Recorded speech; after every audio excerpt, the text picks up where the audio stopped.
Hello students, आप लोगों को फिर से स्वागत है लिमिट्स एजुकेशन के एक न्यू से वीडियो में। तो जैसा कि आप लोग जानते ही हैं कि अभी हमारा चल रहा है क्लास 9 के जो नेक्स्ट हाफ ईयरली एग्जाम यानी कि मिड टर्म एग्जाम आने वाले हैं, उसमें जितने भी चैप्टर्स आएंगे मैथ्स के, उन सभी चैप्टर्स के हम एक एक करके सारे के सारे इंपोर्टेंट क्वेश्चन को करते हुए जा रहे हैं, जिन क्वेश्चन के ज्यादातर चांसेस है कि वो आपके एग्जाम में आ सकते हैं। ओके, तो इसी के साथ हम आज स्टार्ट करेंगे चैप्टर 2 को, यानी कि जिसका नाम है पॉलिनोमियल्स वाला चैप्टर। और इसके प्रीवियस वाले चैप्टर में जो भी सारे इंपॉर्टेंट क्वेश्चन थे उसको मैंने ऑलरेडी करा दिया है और उसका वीडियो आपको हमारे चैनल में मिल जाएगा। ओके, तो चलो पॉलिनोमियल्स क्वेश्चन मतलब कि पॉलिनोमियल्स वाले चैप्टर में भी मैं तुम्हें 5 ऐसे डिफरेंट क्वेश्चन को बताऊंगा जो कि ज्यादातर टाइम्स एग्जाम में आते हैं और बहुत ज्यादा इंपॉर्टेंट भी होते हैं। ओके, तो देखो सबसे पहला ये वाला क्वेश्चन है। ये वाला क्वेश्चन लगभग 3 मार्क्स का या फिर 4 मार्क्स का तो आता ही है। ठीक है, ये वाला क्वेश्चन क्या मतलब है, देखो find the value of a and b. ठीक है, मैं तुम्हें सिंपल बता देता हूं। इस वाले पॉलिनोमियल में ठीक है ए और बी है। ठीक है, तो इस ए और बी के वैल्यू को तुम्हें निकालना पड़ेगा और उससे निकालने के लिए यहां पे इसके दो फैक्टर्स भी दिए हैं। फैक्टर का मतलब क्या होता है, इसमें से x का वैल्यू निकालो और यहाँ पे पुट करो तो ये 0 हो जाएगा। इसी के लिए इसको फैक्टर कहा जाता है। ठीक है, फैक्टर यानी कि ये वाला इसे पूरा का पूरा डिवाइड कर देगा, इसीलिए इसको कहा जाता है फैक्टर। सेम चीज ये वाला भी इसे पूरा का पूरा डिवाइड कर देगा, इसीलिए इसको भी इसका फैक्टर कहा जाता है। तो देखो अब इसे कैसे करेंगे। सबसे पहले फैक्टर से हमें एक्स के नंबर्स को निकालने पड़ेंगे। तो यहाँ पे x प्लस 2 है तो प्लस 2 इस तरफ आएगा तो हो जाएगा -2। यहाँ पे है 2x माइनस 1 तो 2x माइनस 1 इस तरफ आएगा तो +1 हो जाएगा और x हो जाएगा 2, यहाँ पे आके डिवाइड हो जाएगा 1/2। तो देखो यहाँ पे हमें x के दो अलग अलग वैल्यूज मिल गए। तो सबसे पहले मैं क्या करूंगा, x का वैल्यू -2 मैं यहाँ पे पुट करूंगा और देखूंगा मुझे यहाँ पे क्या मिलता है। तो सबसे पहले जब मैं इसको यहाँ पे पुट करूंगा तो यहाँ पे मिलेगा मुझे 2 इंटू -2 का स्क्वायर प्लस a इंटू -2 का स्क्वायर प्लस -2 प्लस b। इसको अभी सॉल्व करते हैं। देखो और ये देखो मैंने क्या कहा था, जब हम x के वैल्यू को -2 डालेंगे ये पूरा का पूरा 0 बन जाएगा। तो इसका मतलब मैं लिख सकता हूं ये वाला आगे चल के 0 होगा। सिंपल, अरे ये आगे चल के 0 बनेगा तो इसका मतलब ये पूरा का पूरा 0 के साथ इक्वल होगा। ओके, तो अब देखो इसको सॉल्व करते हैं। 2 इंटू -2 का स्क्वायर तो आ जाएगा 4 plus a into 4 plus -2 into -2 ये प्लस तो हो जाएगा -2 प्लस b इक्वल टू 0। 4 2 जा 8 plus 4a -2 plus b equal to 0। तो देखो 8 से 2 चला जाएगा तो कितना बचा 6। तो 4a plus 6 plus b equal to 0।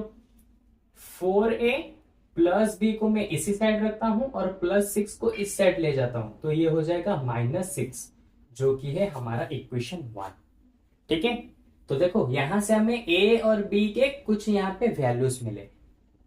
अब क्या करेंगे, x का वैल्यू -2 पर करने पर हमें ये वाला चीज मिला जिसको हमने इक्वेशन 1 दिया है। अभी क्या करेंगे, x का वैल्यू 1/2 पुट करेंगे, फिर देखेंगे यहाँ पे क्या निकलता है। ठीक है, तो देखो अब क्या करेंगे, x का वैल्यू 1/2 पुट करेंगे तो कैसे करेंगे, 2 रहेगा, x की जगह पे 1/2 का square plus a into x की जगह पे 1/2 का स्क्वायर प्लस x यानी कि 1/2 प्लस b। फिर यहाँ पे देखो ये क्या हो जाएगा, 2 इंटू 1/2 का स्क्वायर हो जाएगा 1/4 plus a into 1/4 plus 1/2 plus b। तो 2 से ये कैंसिल, 2 यहां पे आ जाएगा 1/2 plus a into 1 a/4 plus 1/2 plus b। ठीक है, अब देखो यहां पे सभी का एलसीएम ले जाओ। जब सभी का एलसीएम ले जाओगे, अरे एक चीज मैंने यहाँ पे तो फिर से बताना भूल गया, जब हमने -2 को यहाँ पे डाला था तो ये पूरा का पूरा 0 के साथ इक्वल हुआ था। सेम चीज हमने यहाँ पे 1/2 को यहाँ पे डाला है, तो ये भी तो 0 के साथ इक्वल होगा ना, इस चीज को तो लिखना हम भूल ही गए। ओके, अभी क्या करना है, इन सभी को देखो, यहाँ पे b है तो मैं b/1 लिख देता हूं। अभी देखो सब कुछ फ्रैक्शन में आ गए। अभी क्या करना है, सबका एलसीएम लो, एलसीएम लोगे तो यहाँ पे आएगा 4। तो अब देखो इसको कैसे करना है, 4 से 2 को डिवाइड, तो ऊपर आ जाएगा 2 प्लस यहाँ पे a दिया है तो इसका मतलब a प्लस ये 2 प्लस 4b इक्वल्स टू 0। ठीक है, अब देखो ये वाला 4 ऊपर जाएगा, मल्टीप्लाई होगा क्योंकि यहाँ पे डिवाइड में है, तो 4 इंटू 0 हो जाएगा 0, 2 प्लस 2 हो जाएगा 4, उसके बाद a, उसके बाद 4b, 4 यहाँ पे आके मल्टीप्लाई हो गया तो 0 बन गया। अब देखो +4 को इस तरफ ले आओ तो हो जाएगा -4, ये हो गया इक्वेशन 2। देखा कितना इजीली यहाँ पे हमारे सारे के सारे आंसर्स यहाँ पे हमारे मिल गए। लेकिन हमें चाहिए सिर्फ और सिर्फ a और b का वैल्यू, लेकिन यहाँ पर तो a+b के फॉर्मेट में दिया है, तो फिर इसको कैसे सॉल्व करेंगे। ठीक है, तो सिंपल मैं क्या करूंगा, यहाँ पे दोनों इक्वेशन को अगर मैं माइनस करता हूं तो b-4b नहीं होगा, अगर 4 मल्टीप्लाई कर देते हैं तो ये आ जाएगा 4b। हाँ, मैं क्या करता हूं, दोनों को यहाँ पे माइनस कर देता हूं। कैसे माइनस करेंगे, देखो इसमें से इस वाले को माइनस करेंगे, लेकिन उससे पहले थोड़ा सा जान लो, 4a plus b equal to -6, जो कि है इक्वेशन 1 में। इक्वेशन 2 में है a plus 4b equal to -4। लेकिन देखो यहां पे जब मैं माइनस कर रहा हूं तो कोई कैंसिल हो रहा है, नहीं हो रहा, तो इसलिए मैं क्या करूंगा, ऊपर एक 4 को या फिर नीचे एक 4 को मल्टीप्लाई कर देता हूं। तो जब नीचे 4 को मल्टीप्लाई करूंगा तो ये पूरे के साथ मल्टीप्लाई होगा। ओके, तो अब क्या करूंगा, देखो सबसे पहले मैं इसको लिखता हूं क्योंकि माइनस इसको करना है ना, 4a plus B equal to -6। अब इसको इसके साथ मल्टीप्लाई करो, 4 इंटू ए 4a, 4 इंटू 4b तो हो जाएगा 16b, 4 इंटू -4 हो जाएगा -16। अभी देखो, अभी जब मैं माइनस करूंगा तो यहाँ पे साइन का चेंजेस आएगा, क्योंकि इससे इसको माइनस करना है, तो माइनस इन सभी के साथ मल्टीप्लाई होगा, तो इसका मतलब इन सभी के साइन में चेंजेस आएंगे। ठीक है, अब देखो +4 है ऊपर, नीचे है -4 है, तो दोनों कैंसल, b -16b तो हो जाएगा कितना, -15b। ये है +16, 16 माइनस 6 कितना आ जाएगा, 16 माइनस 6 आ जाएगा 10। हो गया। अब देखो -15 इस तरफ चला जाएगा तो क्या बन जाएगा, डिवाइड हो जाएगा ना, -15 मल्टीप्लाई यहाँ पे आके डिवाइड हो जाएगा, तो 10 डिवाइडेड बाय -15, तो ये इसके साथ कैंसिल होगा, 5 2 जा 5 3 जा, तो b का वैल्यू है -2/3। ठीक है, अब क्या करना है, b के वैल्यू को या तो यहाँ पे या फिर यहाँ पे पुट करो, जिससे तुम्हें a का वैल्यू मिल जाएगा। तो यहाँ पे क्या दिया है, a प्लस 4b दिया है ना, तो मैं क्या करता हूं, a plus 4b equal to -4, मैं इसको पहले बॉक्स बना देता हूं। ठीक है, अब देखो a plus 4b equal to -4, इस वाले में मैंने क्या किया कि मतलब कि क्या करूंगा, b के वैल्यू को यहाँ पे पुट करूंगा, तो a प्लस 4 इंटू बी के वैल्यू कितना है, -2/3 इक्वल टू 4। तो अब इस दोनों को मल्टीप्लाई करो, मैं यहां पे ऐसे कर देता हूं, a प्लस 4 इंटू -2, तो 4 इंटू -2 हो जाएंगे -8 डिवाइडेड बाई 3 इक्वल टू 4। ठीक है, -8/3 इस तरफ आके प्लस हो जाएंगे, तो ये आ जाएगा 4 प्लस 8/3। सिंपल, अभी क्या करना है, a इक्वल टू 4 3 जा 12, 12 प्लस 8 डिवाइडेड बाई 3, तो 12 प्लस 8 हो जाएंगे कितने, 20/3। तो देख रहे हो ये कितना बड़ा सा यहाँ पे हमारा बन गया। इसीलिए मैंने पहले ये कहा था, ये वाले 4 मार्क्स में या फिर 5 मार्क्स में ही आएंगे, क्योंकि ये सबसे ज्यादा इंपॉर्टेंट वाला क्वेश्चन है। ओके, और कैसे करना है मैं थोड़ा सा पहले बता देता हूं, ऑलरेडी मैंने यहाँ पे बता दिया है, और एक बार सिंप्लीफाई करके बता देता हूं। सबसे पहले तुम्हें क्या करना है, इसमें से एक फैक्टर को पुट करो, जो आएगा उसको इक्वेशन 1, फिर दूसरे फैक्टर को पुट करो, जो आएगा उसको इक्वेशन 2। ठीक है। इसके बाद उन दोनों इक्वेशन को यहाँ पे माइनस कर दो, ठीक है। दोनों इक्वेशन माइनस करने के बाद यहाँ पे तुम्हें b का वैल्यू मिल जाएगा, और b के वैल्यू को या तो यहाँ पे या फिर यहाँ पे पुट करो तो तुम्हें a का वैल्यू भी मिल जाएगा, ठीक है। लेकिन अगर तुम्हें फिर भी इस वाले चैप्टर के ऊपर कुछ भी डाउट है तो ऑलरेडी हमारे चैनल में इस वाले चैप्टर का पूरा एनसीईआरटी सॉल्यूशन, इसके कॉन्सेप्ट ऑलरेडी पहले से समझाए हुए हैं, ओके। तो तुम जाके वहां से भी इसको देख सकते हो और इस फॉर्मेट को और भी बहुत सारे क्वेश्चन की मदद से भी समझ सकते हो, ठीक है। अच्छा, अब देखो नंबर 2 वाला क्वेश्चन बहुत इजी है, ये लगभग 1 मार्क का या फिर 2 मार्क्स का ही आता है। इसमें क्या दिया है देखो, check whether 7 + 3x is a factor of this.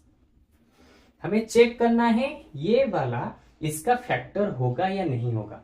मैंने पहले ही बताया था अगर फैक्टर को पॉलिनोमियल में पुट करोगे तो वहां पे 0 आएगा, ठीक है। तो उसी तरह से अगर मैं इसमें से x के वैल्यू को निकालूं और यहां पे पुट करूं और ये पूरा का पूरा 0 में कन्वर्ट हो जाए तो इसका मतलब ये इसका एक फैक्टर होगा। तो सबसे पहले मैं क्या करूंगा, इसमें से x के वैल्यू को निकालूंगा, तो 7 + 3x = 0, ठीक है। तो यहां पे आ जाएगा 3x = -7 और ax = 3 यहां पे डिवाइड हो जाएगा -7/3। तो लो x का वैल्यू मैंने यहां से निकाल दिया, ठीक है। अभी क्या करना है, इस x के वैल्यू को यहां पे पुट करो। यहां पे क्या दिया है 3x³ + 7x, ठीक है। तो मैं यहां पे क्या करूंगा, 3 रहा इंटू x³ यानी कि -7/3³ + 7 इंटू -7/3, ओके। अब क्या करना है देखो, 3 इंटू -7 तो कितना आ जाएगा, 3 इंटू -7 यानी कि -7 आ जाएगा, 7 7 49, 49 इंटू 7 यहां पे कर देते हैं, 49 इंटू 7, 9 7 63, यहां पे 6, 7 4 28, ये 6 34, ठीक है। 28 ये 6 34, 343। तो ये आ जाएगा माइनस में 343 डिवाइडेड बाय 3 का क्यूब, 3 का क्यूब कितना हो जाएगा 27, ठीक है। प्लस 7 इंटू -7 ये हो जाएगा माइनस में 49 डिवाइडेड बाय 3। अब देखो 3 से ये कैंसिल तो बच्चा 9। अभी कौन किससे कैंसिल होगा, 3 से ये कैंसिल हो पाएगा नहीं, 3 से कैंसिल नहीं होगा।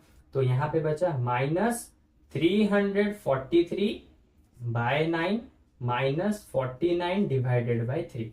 और तुम यहां पे देख सकते हो इसको सॉल्व करने पे ये 0 के साथ इक्वल नहीं हो रहा। तो मैंने पहले ही कहा था अगर ये इसका फैक्टर होगा तो यहाँ पे 0 मिलना चाहिए, लेकिन देखो यहाँ पे 0 मिल ही नहीं रहा। तुम चाहो तो इसे और भी ज्यादा सॉल्व कर सकते हो, ठीक है, लेकिन मुझे यहां से ही पता चल चुका है कि यहाँ पे 0 आएगा ही नहीं, इसलिए मैंने डायरेक्ट लिख दिया कि यहाँ पे नॉट इक्वल टू 0। तो इसका मतलब therefore this is not a factor of this polynomial. Therefore में तुम्हें बस इतना लिखना है, ठीक है।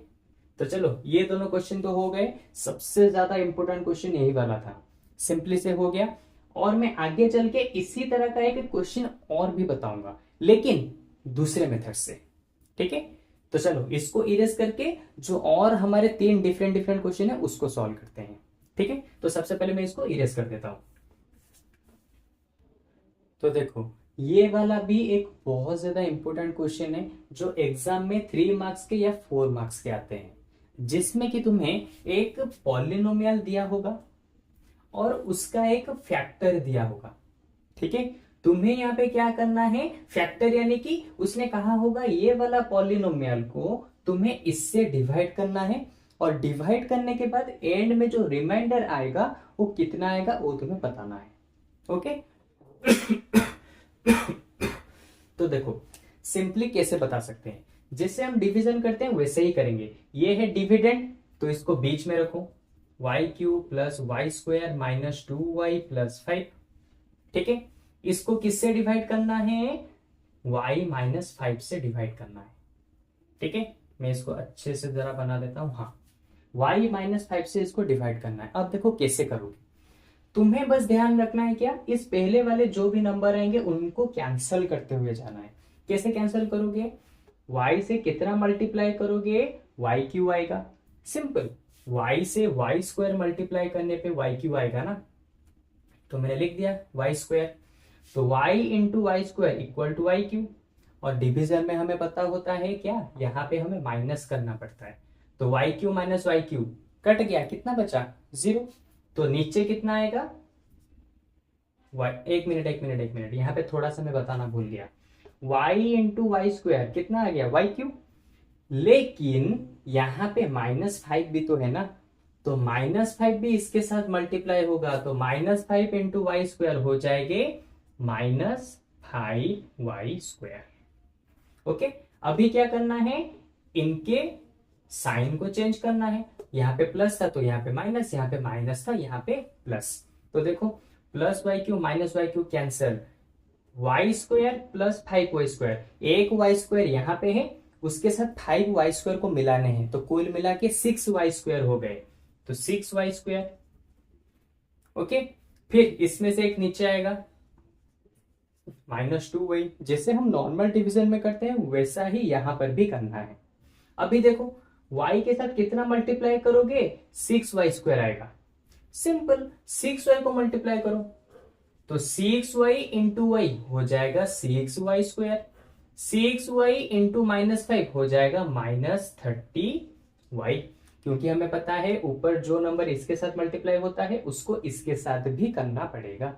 अभी क्या करना है, माइनस करो, ये हो जाएगा माइनस, ये हो जाएगा प्लस, तो ये दोनों कैंसिल। ये देखो -2y प्लस 30y, तो 30y से 2y चले जाएंगे तो बचे 28y। फिर ये वाला जो 5 था ये अभी नीचे आएगा +5। ओके, अब देखो y के साथ कितना मल्टीप्लाई करोगे, 28y आएगा। सिंपल, y के साथ हमें 28 को मल्टीप्लाई करना पड़ेगा ना, तो 28 इंटू वाई हो जाएगा 28y। उसके बाद 28 इंटू -5 तो हो जाएगा 28 से 5 को मल्टीप्लाई करने पर 8 5 40, 5 2 10, ये 14, 140। ओके, अभी क्या करना है, यहाँ पे साइन को चेंजेस, यहाँ पे माइनस, यहाँ पे हो गया प्लस, तो देखो ये दोनों कैंसल, 140 प्लस 5 हो गया 145। तो ये नंबर अब किसी से भी कैंसिल नहीं हो पाएगा। क्या ऐसा कोई नंबर है जिसको y से मल्टीप्लाई करोगे 145 आएगा, बिल्कुल नहीं। तो इसका मतलब ये हो जाएगा हमारा रिमाइंडर। ठीक है, therefore our remainder is 145। Answer खत्म। देखा, बस इतना ही, नॉर्मल डिवीजन की तरह ही तुम्हें करना है। ओके, अगर तुम्हें ये मेथड करने में दिक्कत आ रहा है तो इसका एक और मेथड भी है। ओके, तो मैं इसको इरेज करता हूं, एक और क्वेश्चन के साथ मैं तुम्हें इसका दूसरा मेथड भी समझाऊंगा। ठीक है, तो सबसे पहले मैं इसको इरेज करता हूं, न्यू क्वेश्चन लिख के सेम टू सेम, मतलब कि वहां पे नंबर चेंजेस होंगे लेकिन बिल्कुल उसने इसी तरह से पूछा होगा कि रिमाइंडर को निकालना है, बस मेथड अलग होगा, क्वेश्चन भी अलग होगा। तो उस वहां पे हम कैसे इस तरह के क्वेश्चन को, ये तो है पहला मेथड, इस तरह के क्वेश्चन को दूसरे मेथड से भी कर सकते हैं, लेकिन कैसे करेंगे अभी मैं न्यू क्वेश्चन लिख के वहां पे तुम्हें समझाऊंगा। तो सबसे पहले मैं इसको इरेज कर देता हूं। ओके, तो चलो, तो देखो ये वाला भी बिल्कुल सेम टू सेम ही क्वेश्चन है। Find the remainder when s³ - a² + 6x - a is divided by x - a। तुम चाहो तो अभी जैसे मैंने डिवीजन के मेथड से अभी जस्ट मैंने समझाया उसी मेथड से इसको कर सकते हो, या फिर अभी मैं जो दूसरा मेथड बता रहा हूं उसके मदद से भी इस तरह के क्वेश्चन को तुम सॉल्व कर पाओगे।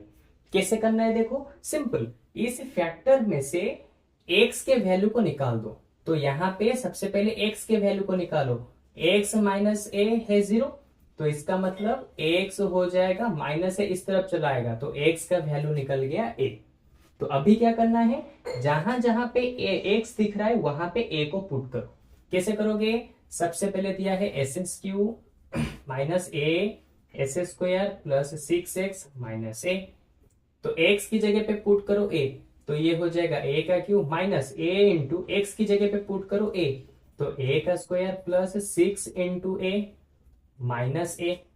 ठीक है, अब देखो ए क्यूब माइनस ए इंटू ए स्क्वायर तो हो जाएगा ए क्यूब प्लस 6a माइनस ए। तो देखो प्लस ए क्यूब माइनस ए क्यूब कैंसल, 6a से a चला गया, बचा 5a। तो ये हो गया हमारा रिमाइंडर। ओके, अब तुम्हें लग रहा होगा कि सर ये तो बहुत इजी वाला प्रोसेस था, तो आपने वो डिवीजन वाला क्यों बताया? अरे एग्जाम में वो दे सकता है कि find the remainder using the division method. अगर उसने डिवीजन मेथड दिया होगा तो तुम्हें उसी मेथड से ही करना पड़ेगा। अगर ऐसा उसने कुछ भी नहीं लिखा तो तुम इस मेथड से भी कर सकते हो। दोनों मेथड से आंसर बिल्कुल सेम आएंगे, लेकिन ये डिपेंड करता है कि क्वेश्चन में उसने दिया क्या है, डिवीजन के साथ करने के लिए दिया या फिर डिवीजन के बिना करने के लिए दिया है। ओके, तो चलो ये क्वेश्चन भी 3 to 4 मार्क्स का ही है, लेकिन डिपेंड करता है क्वेश्चन में दिया क्या है, डिवीजन के साथ या फिर विदाउट डिवीजन। ठीक है, तो अब चलो ये है हमारा लास्ट वाला क्वेश्चन जिसमें कि आइडेंटिटीज यूज होंगे। तुम्हारे बुक में बहुत सारे आइडेंटिटीज दिए हैं और उनको लेके बहुत सारे तरह तरह के क्वेश्चन बनेंगे, लेकिन इतने सारे को तो बताना पॉसिबल नहीं हो पाएगा, तुम्हें उससे प्रैक्टिस करना ही पड़ेगा। बस मैंने एक एग्जाम्पल लिया है ताकि तुम्हें ये बता सकूं कि आइडेंटिटीज से रिलेटेड भी क्वेश्चन तुम्हारे आएंगे 2 मार्क्स के या फिर 3 मार्क्स के।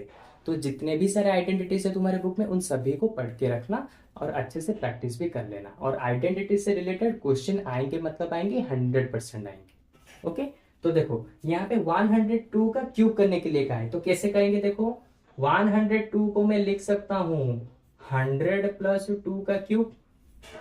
ओके, इस वाले को मैं पकड़ता हूं ए, इस वाले को पकड़ता हूं बी। तो देखो ए प्लस बी के होल क्यूब का फॉर्मूला क्या होता है? ए प्लस बी के होल क्यूब का फॉर्मूला होता है A cube plus B cube plus 3a square B plus 3ab square. तो इसी मेथड को, इसी आइडेंटिटी को हम यहां पे यूज करेंगे। कैसे देखो यूज करेंगे? सबसे पहले ए का क्यूब यानी कि 100 का क्यूब, तो 100 का क्यूब प्लस बी का क्यूब यानी कि 2 का क्यूब प्लस 3 इंटू ए स्क्वायर यानी कि 100 का स्क्वायर इंटू बी यानी कि 2 प्लस 3 इंटू ए यानी कि 100 इंटू बी स्क्वायर यानी कि 2 का स्क्वायर।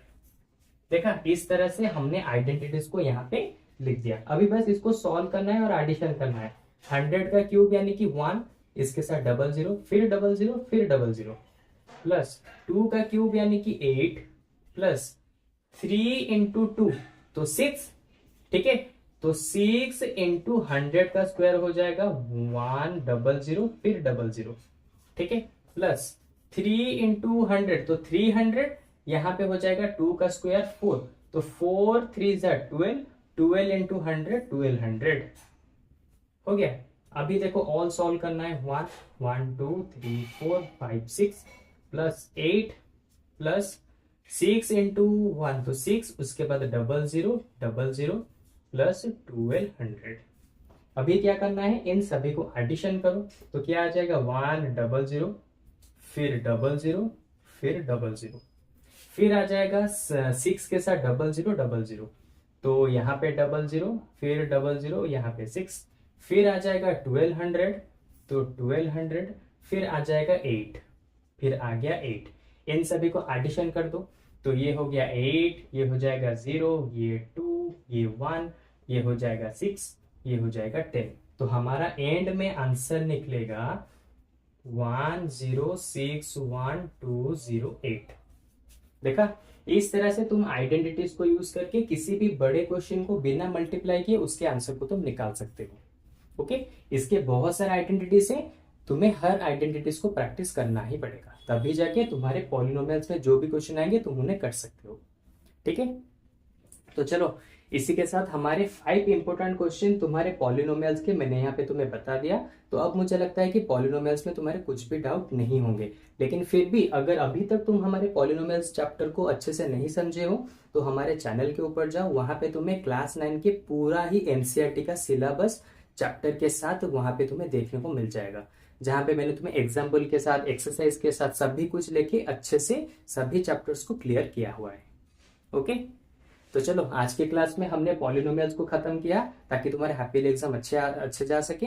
नेक्स्ट क्लास में क्या करेंगे, इसके बाद वाला जो चैप्टर होगा जो तुम्हारे हैप्पीली में आने वाला होगा, उस चैप्टर के हम 5 और डिफरेंट क्वेश्चन को सॉल्व करेंगे, जिससे कि तुम्हारा हैप्पीली एग्जाम बहुत ही अच्छा जाए। और ये सारे क्वेश्चन को तुम प्रैक्टिस भी कर लो, 100% चांसेस है इसमें से क्वेश्चन तुम्हारे एग्जाम में आएंगे। ओके, तो चलो आज के क्लास में बस इतना ही। अब हम लोग मिलेंगे इसके जस्ट एक न्यू से क्लास में, इसके बाकी सारे चैप्टर के साथ और न्यू इंफॉर्मेटिव क्वेश्चन के साथ। ओके, तो चलो बाय बाय।